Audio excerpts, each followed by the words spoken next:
Hello students, how are you all? I hope you all are doing absolutely great. This is Bhavna and welcome to my channel Concept Clarity in Chemistry.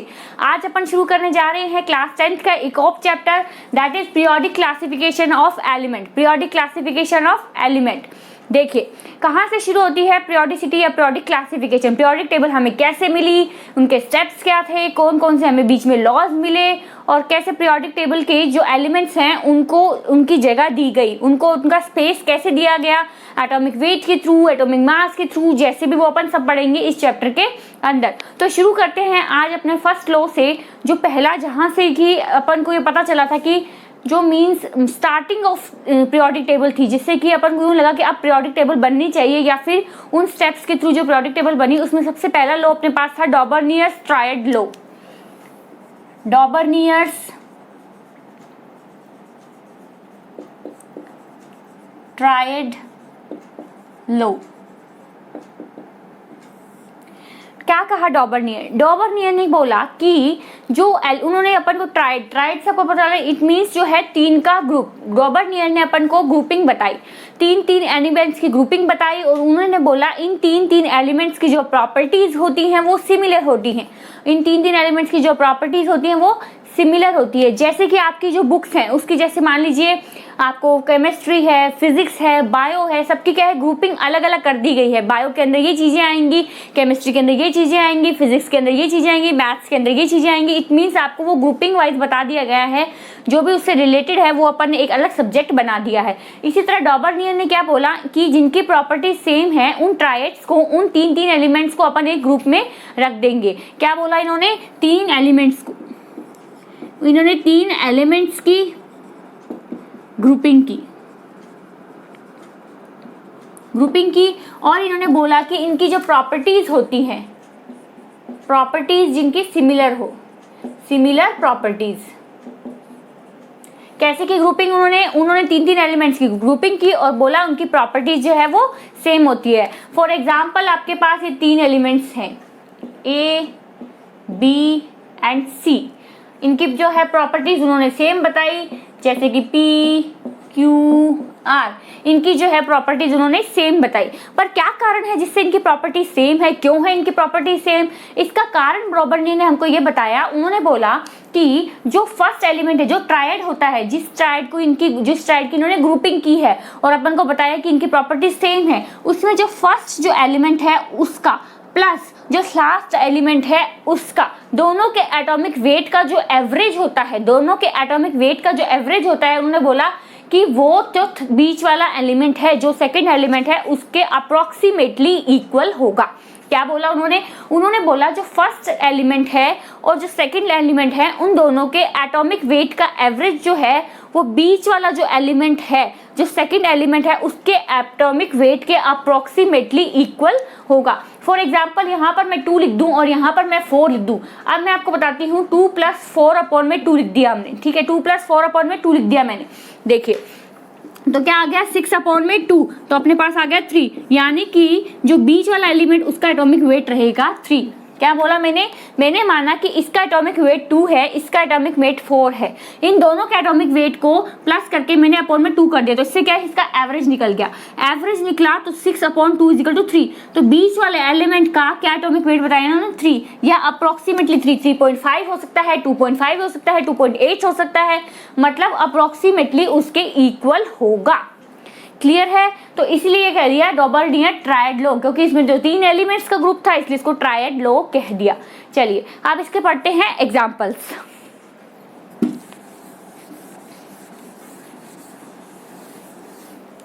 पहला जो example अपन इसका पढ़ने जा रहे हैं, पहला जो एग्जांपल पढ़ने that is calcium, strontium and barium. Calcium, strontium and barium. Calcium का एटॉमिक वेट अपन 40 लेते हैं, सॉरी, और स्ट्रोंशियम का एटॉमिक वेट अपन लेते हैं, कितना ले रहे हैं, स्ट्रोंशियम का 88 और बेरियम का एटॉमिक वेट लेते हैं 137. क्या लिया अपन ने, कैल्शियम का लिया 40, स्ट्रोंशियम का होता है 88 और बेरियम का होता है 137. अब इसका फाइंड करेंगे आंसर. 137 प्लस में कर दिया मैंने 40, अपॉन में मैंने कर दिया 2, तो यहाँ पर मेरे पास आ गया 177 अपॉन में 2. तो मेरे पास आंसर कितना आ रहा है, 8 और वापस 8.5, तो 88.5 मेरे पास आंसर आ रहा है। और बीच वाला जो अपना एलिमेंट है उसका जो एटॉमिक वेट अपने पास है 88, अप्रोक्सीमेटली सेम आ रहा है 88.5 एंड 88। क्लियर है क्या आया? 88.5 एंड 88। वापस से देखिए, मैंने एक ग्रुप लिया है, ये ट्रायड, डॉबर्नियर ने इसको ट्रायड बोला था, ये ग्रुपिंग थी। इस ग्रुप को मैंने बोला कैल्शियम है, इसमें स्ट्रोंशियम है और बेरियम है। क्या है? कैल्शियम है, स्ट्रोंशियम है और बेरियम है। इसमें मैंने कैल्शियम की जो एटॉमिक वेट अपन को पता है 40 होता है, स्ट्रोंशियम का अपन को पता है 88 होता है और बेरियम का अपन को पता है 137 होता है। अब किया क्या मैंने जो फर्स्ट एलिमेंट था उसका एटॉमिक वेट प्लस में मैंने उसका लास्ट जो एलिमेंट था उसका एटॉमिक वेट अपॉन में मैंने 2 कर दिया। इससे हमारे पास आंसर आया 177 अपॉन में 2। अब मैंने इसको इससे डिवाइड किया तो मेरे पास आया 88.5, जो कि अप्रोक्सीमेटली इक्वल है 88 के। जो बीच वाला एलिमेंट है स्ट्रोंशियम, इसके एटॉमिक वेट के अप्रोक्सीमेटली इक्वल है। तो ये था अपना एग्जाम्पल। अब देखिए इन तीनों की जो प्रॉपर्टीज है, जो प्रॉपर्टीज मैंने इसकी सेम बताई आपको कि उसने बोला कि इनकी प्रॉपर्टीज जो है वो सेम होगी। कौन कौन सी प्रॉपर्टीज इनकी सेम है? जैसे कि इनकी वैलेंसी, तीनों की वैलेंसी +2 है। क्लियर है? और तीनों क्या बनते हैं? हाइड्रोक्साइड बनाते हैं, जैसे कि CaOH2, calcium hydroxide, strontium hydroxide, and marker is not working, and third one is barium hydroxide। इन तीनों की प्रॉपर्टी सेम है, तीनों मेटालिक हैं, ये भी अपन लिख सकते हैं। तीनों क्या है? मेटालिक। तो कौन कौन सी इनकी प्रॉपर्टी सेम हुई? एक तो इनकी वैलेंसी तीनों की +2 है। सेकंड प्रॉपर्टी इज ये तीनों हाइड्रोक्साइड बनाते हैं, ठीक है, बेसिक हाइड्रोक्साइड बनाते हैं, बेसिक हाइड्रोक्साइड बनाते हैं। थर्ड प्रॉपर्टी हुई तीनों जो है वो मेटेलिक है, यानी कि इनकी ये प्रॉपर्टी सेम है। और इन प्रॉपर्टीज को सेम करने के लिए ट्रायड रूल अपन ने इस पे लगाया। ट्रायड रूल लगाने से अपन ने क्या किया? इसकी एवरेज निकाली। एवरेज अपने पास 88.5 है, जो कि अप्रोक्सीमेटली स्ट्रोंशियम के इक्वल है। तो ये था हमारे पास डॉबर्नियर लॉ। चलिए फटाफट से कॉपी कीजिए, फिर इसके एक दो और एग्जांपल्स मैं आपको करवाती हूँ। कॉपी कीजिए।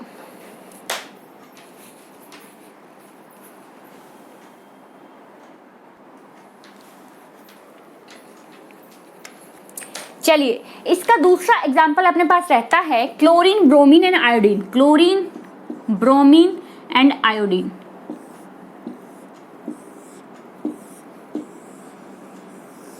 अब देखिए chlorine, bromine and iodine. Chlorine का एटॉमिक वेट अपन लेते हैं 35.5, क्लोरीन का एटॉमिक वेट लेते हैं 35.5, ब्रोमीन का 80 एंड आयोडीन का अपन लेते हैं 127।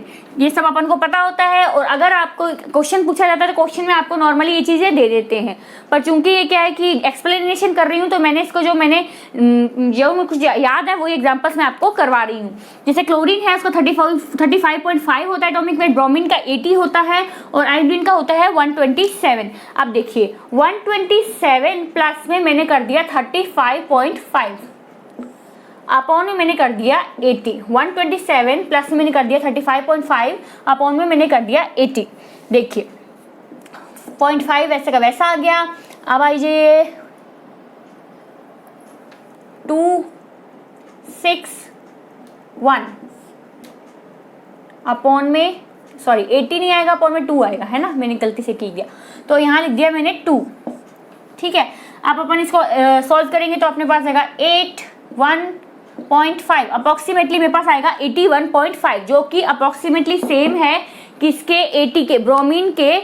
जो ब्रोमीन का एटॉमिक वेट है उसके सिमिलर है। देखिए क्या बताया मैंने, क्लोरीन का एटॉमिक वेट मैंने 35.5 बताया आपको, ब्रोमीन का मैंने 80 बताया, आयोडीन का मैंने 127 बताया। अब मैंने क्या किया, 127 को मैंने 35.5 से प्लस किया, अपॉन में मैंने 2 लगा दिया तो 162/5/2 आ गया मेरे पास।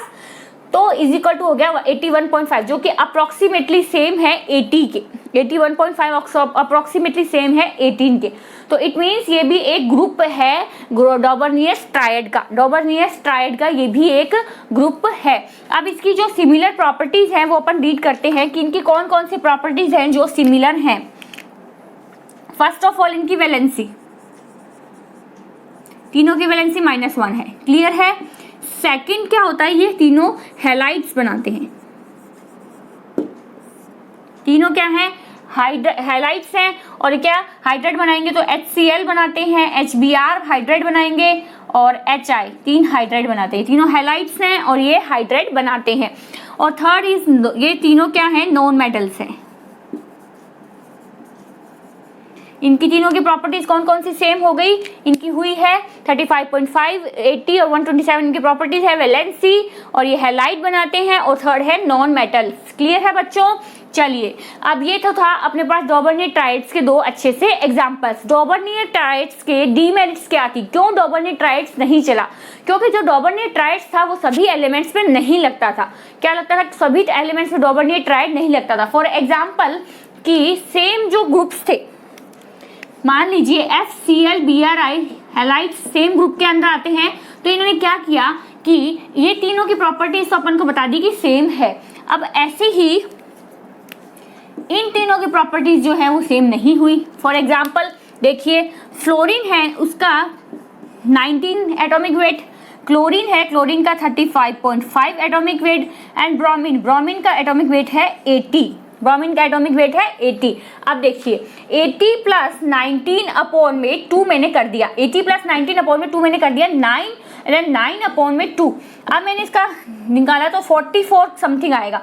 अब 4 और 3 देखिए बिल्कुल भी आपस में अप्रोक्सीमेटली, इसका 44 देन बच जाएगा अपने पास 9, 49 पॉइंट समथिंग आंसर आएगा, जो कि बिल्कुल भी अप्रोक्सीमेटली क्लोरीन के इक्वल नहीं आ रहा है। तो इसका मतलब ये कि सेम ग्रुप के लोग भी आपस में जो है उनकी प्रॉपर्टीज को सही नहीं बता रहे, जबकि ऐसा नहीं है। इन चारों की प्रॉपर्टीज जो है वो अप्रोक्सीमेटली सेम होती है, जबकि ट्राइड रूल के अकॉर्डिंग इनकी नहीं है। ट्राइड रूल के अकॉर्डिंग हमको ये बताया गया है कि इनकी प्रॉपर्टीज तो सेम है, जो अपन ने एग्जांपल पढ़ा, पर फिर फ्लोरीन की, क्लोरीन की और ब्रोमीन की सेम क्यों नहीं है? अगर ट्राइड रूल सही होता तो इट मीन्स इन तीनों की प्रॉपर्टीज भी जो वो सेम होनी चाहिए थी। तो एक थी डीमेरिट ये उसकी कि सेम ग्रुप के लोग भी जो है वो ट्राइड को फॉलो नहीं कर पा रहे हैं। और सेकंड, इसकी पीरियोडिक टेबल में हर कोई ग्रुप ऐसा नहीं था जो ये ट्राइड को फॉलो कर, कुछ ही ग्रुप्स ऐसे थे जो कि ट्राइड को फॉलो करते, जैसे लिथियम, सोडियम और पोटेशियम। ये भी बहुत अच्छा एग्जांपल है इसका, लिथियम, सोडियम और पोटेशियम। 7, 23, 35, तो फिर इनको की तीनों को अपन 19, 14 में ऐसे ले गए, है ना। जैसे मान लीजिए लिथियम, सोडियम एंड पोटेशियम, इसका अपने पास है 7, इसका अपने पास है 23, इसका अपने पास है 39। मैं एक बार नीचे रब कर देती हूँ। अब देखिए 7 प्लस 39 अपॉन में 2, क्या लिया मैंने? 7 प्लस 39 अपॉन में 2, 7 7 14, 15 16, 6 और 4 2 23, तो बीच का आ गया 23। तो ये भी एग्जाम्पल है डॉबर्नियर ट्राइड का, वेल नोन एग्जाम्पल है ये भी एक। लिथियम, सोडियम और पोटेशियम, क्या किया मैंने? लिथियम की 7 होता है एटॉमिक वेट, सोडियम का एटॉमिक वेट 23 होता है, और पोटेशियम का एटॉमिक वेट 39 होता है। अब मैंने क्या किया? 7 प्लस 39 अपॉन में मैंने कर दिया 2, तो 46 अपॉन में 2, तो 23 अपने पास आंसर आ गया बीच वाले ट्राइड का। ठीक है, ट्राइड का जो बीच वाला एलिमेंट था उसका आंसर आ गया। तो इनकी प्रॉपर्टीज जो है वो सेम होती है। तो ये थे इसके ट्राइड्स, पर ये क्या था, इसकी डीमेरिट क्या थी कि सभी जो एलिमेंट्स थे वो ट्राइड को फॉलो नहीं कर पा रहे थे। सेम ग्रुप के जो एलिमेंट्स थे वो भी ट्राइड को फॉलो नहीं कर पा रहे थे। दैट मीन्स डॉबर्नियर ट्राइड जो था वो की सक्सेसफुल जो लॉ था वो नहीं था। इसके बाद हमें दिया, एक और वैज्ञानिक आए, एक और साइंटिस्ट आए, उन्होंने हमें लॉ दिया न्यूलैंड्स लॉ। न्यूलैंड्स लॉ क्या था? Newlands octave law. फटाफट से कॉपी कीजिए, देन मैं आपको सेकेंड लॉ करवाती हूँ, Newlands octave law.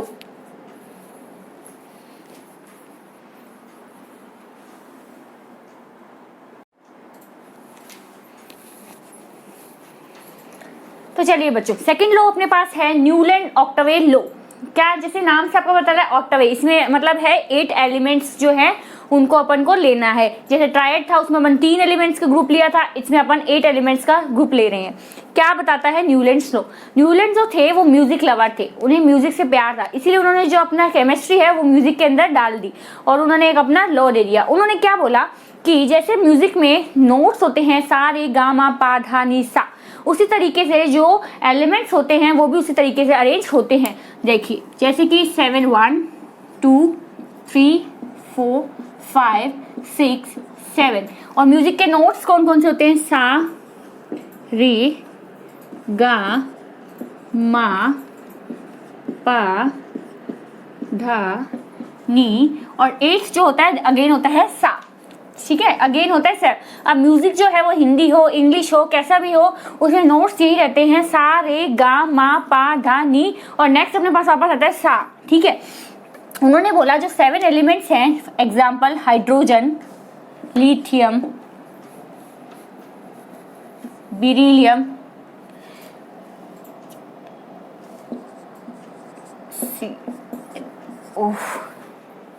FNA sodium, ठीक है। देन अपने पास आ जाएगा Mg, देन अपने पास आ जाएगा Al, देन आ जाएगा Si, देन आ जाएगा P, देन आ जाएगा S, देन आ जाएगा Cl, देन आ जाएगा K, देन आ जाएगा Ca। तो ये अपने पास थे न्यूलैंड्स ऑक्टेवेज लॉस। देखिए क्या बोला न्यूलैंड ने बोला म्यूजिक के जो 7 नोट्स होते हैं सा रे गा मा पा धा नी, उसी 7 नोट्स के जैसे ही अपने जो एटॉमिक जो अपन जो एलिमेंट्स होते हैं वो अरेंज होते हैं। जो 7th नोट के और 8th नोट होता है उसकी जो प्रॉपर्टीज है, 7 नोट के बाद जो 8th नोट होता है उसकी प्रॉपर्टीज जो है वो फर्स्ट नोट के इक्वल होती है। फर्स्ट आप देखिए फर्स्ट एलिमेंट है, फर्स्ट एलिमेंट की जो प्रॉपर्टीज है वो 8th एलिमेंट के इक्वल होगी, यानी कि इनकी प्रॉपर्टी सेम होगी, इनकी प्रॉपर्टी सेम होगी, इनकी प्रॉपर्टी सेम होगी। ये बोला न्यूलैंड ने, न्यूलैंड्स ऑक्टेवे लॉ। क्या बोला न्यूलैंड ऑक्टेवे लॉ ने कि जैसे म्यूजिक के नोट होते हैं 7 होते हैं, 7 के बाद अगेन वही वाला नोट आता है जो फर्स्ट नोट होता है, वैसे ही उन्होंने बोला कि जो एलिमेंट्स होते हैं वो अरेंज होते हैं 1 से लेकर 7 तक। 7 के बाद देन 8th जो एलिमेंट आता है उसकी जो प्रॉपर्टीज होती हैं वो फर्स्ट एलिमेंट की प्रॉपर्टीज से इक्वल होती है। 8th जो एलिमेंट की प्रॉपर्टीज होती हैं वो फर्स्ट एलिमेंट के प्रॉपर्टीज के इक्वल होती हैं। जैसे कि हाइड्रोजन की उन्होंने फ्लोरीन के साथ क्लोरीन के साथ प्रॉपर्टीज को सेम बताया, लिथियम सोडियम पोटेशियम की प्रॉपर्टी सेम बताई, बेरिलियम मैग्नीशियम कैल्शियम की प्रॉपर्टी सेम बताई। इसी तरीके से उन्होंने बाकी की जो प्रॉपर्टीज है उनको सेम बताया। देखिए मेरिट्स क्या थी इस लॉ की, ये थी कि ये तीनों लाइटर्स एलिमेंट है, लिथियम सोडियम पोटेशियम तीनों लाइटर एलिमेंट्स हैं, तो ये उन्होंने बता दी कि इनकी प्रॉपर्टीज भी सेम होती है, इसका मतलब ये जो सही था। सेकंड जो था उन्होंने हमें एटॉमिक वेट के ऊपर जो काम करना सिखाया, उन्होंने हमें एटॉमिक वेट की तरफ न्यूलैंड ने हमारा ध्यान लेके गए। अब तक हम एटॉमिक नंबर के थ्रू चल रहे थे, एटॉमिक वेट एटॉमिक मास की तरफ ध्यान हमारा किसने लिया, न्यूलैंड ने। उसके बाद न्यूलैंड ने हमें एक और टर्म दी पीरियोडिसिटी। न्यूलैंड ने हमें पीरियोडिसिटी के बारे में बताया कि आखिर पीरियोडिसिटी होती क्या है। क्या होती है पीरियोडिसिटी? कोई भी जो एलिमेंट होता है, कोई भी जो एलिमेंट होता है वो मान लीजिए प्रॉपर्टीज के कारण, जैसे मान लीजिए कोई एटॉमिक मास है, एटॉमिक वेट है, वैलेंसी है या कोई और प्रॉपर्टीज है, वो इंक्रीजिंग या डिक्रीजिंग ऑर्डर में अपन लगाते हैं तो उसको अपन कह देते हैं पीरियोडिसिटी। कोई भी प्रॉपर्टी को, जैसे मान लीजिए कि ऊपर से नीचे एटॉमिक साइज है जो ऊपर से नीचे आने बढ़ रहा है या फिर घट रहा है, ठीक है, दाएं से बाएं जाने से लेफ्ट टू राइट में या राइट से लेफ्ट जाने पर वो घट रहा है या बढ़ रहा है, तो इसको अपन ने कह दिया पीरियोडिसिटी। कोई भी जो एलिमेंट की प्रॉपर्टीज हैं वो इंक्रीजिंग या डिक्रीजिंग ऑर्डर में लगाना अपन कह देते हैं पीरियोडिसिटी। और पीरियोडिसिटी टर्म हमको किसने सिखाई? न्यूलैंड ने हमें बताया कि पीरियोडिसिटी भी कुछ चीज होती है। सेकेंड वन इज उन्होंने बताया कि जो लाइटर एलिमेंट्स है उन्होंने एक जगह पर अपन को बताया, यानी कि इनका जो रूल था वो काफी हद तक कामयाब रहा। उसके बाद इनकी डीमेरिट्स क्या थी? इन्होंने हमें जो यहाँ पर नोबल गैसेस थी, नोबल गैसेस के लिए इन्होंने कोई भी स्पेस नहीं बताई, क्योंकि उस समय तक क्या था, नोबल गैसेस फाइंड ही नहीं थी। यहाँ पे हीलियम आनी थी, HE आती है अपने पास, ठीक है, NaNe आती है अपने पास, पर ऐसा कुछ भी नहीं आया। तो इन्होंने क्या किया, हमें ये चीज हमको पता नहीं चली, तो इसलिए ये चीज हमको पता ही नहीं थी नोबल गैसेस की, उन्होंने नोबल गैसेस की स्पेस भी नहीं छोड़ा। सेकंड वन इज वहां पर अपने पास बहुत सारे एलिमेंट्स थे, उन एलिमेंट्स में से अपन को जो एलिमेंट्स फाइंड नहीं किए गए उनके लिए इन्होंने कोई भी स्पेस नहीं छोड़ा। नई डिस्कवरी वाले एलिमेंट्स के लिए उन्होंने कोई स्पेस ही नहीं छोड़ा जो कि बाद में डिस्कवर हुए। उस टाइम हमें सिर्फ 63 एलिमेंट्स पता थे, आज हमारे पास 118 एलिमेंट्स हैं। 118 एलिमेंट्स हैं, पर इन्होंने हमें सिर्फ 63 एलिमेंट्स की जगह बताई, और जो नए एलिमेंट्स थे उनकी डिस्कवरी के लिए उन्होंने कोई भी अपन को स्थान या फिर कोई भी अपने को प्लेस नहीं दिया। तो ये थी अपने पास न्यूलैंड के लॉ की डीमेरिट। चलिए फटाफट से कॉपी कीजिए, देन अपन चलते हैं अपने नेक्स्ट लॉ की तरफ।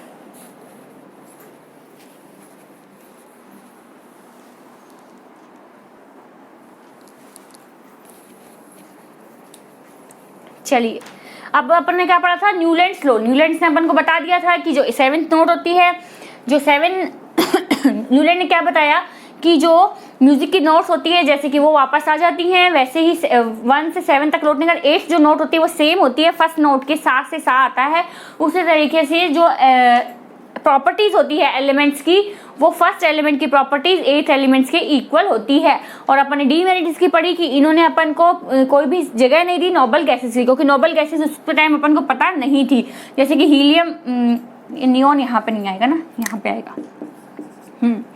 तो क्या हुआ, इन्होंने हमें इन जो नोबल गैसेस के लिए कोई भी स्पेस नहीं दिया, प्लस में इन्होंने 63 एलिमेंट्स के अलावा हमको कोई भी एलिमेंट्स के बारे में नहीं बताया, और ना ही इन्होंने कोई स्पेस वहाँ पे खाली छोड़ा कि न्यू एलिमेंट्स जो है वो डिस्कवर हो जाए। चलिए यहाँ तक अपन ने पढ़ा है न्यूलैंड्स ऑक्टेविक, यहाँ उनकी डीमेरिट्स मेरिट्स सब अपन रीड कर चुके हैं। अब अपन पढ़ेंगे modern periodic table.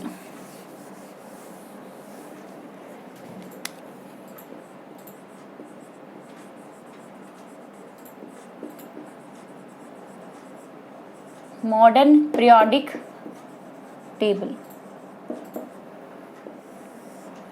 Modern periodic table जो थी वो अपन को उसने कैसे अरेंज किया, फिजिकल और केमिकल प्रॉपर्टीज के बेस पे इन्होंने एलिमेंट्स को, उनकी प्रॉपर्टीज के बेस पे इन्होंने एलिमेंट्स को क्या किया, एक जगह पे स्थान दिया, एक जगह पे ग्रुपिंग की उस एलिमेंट्स की।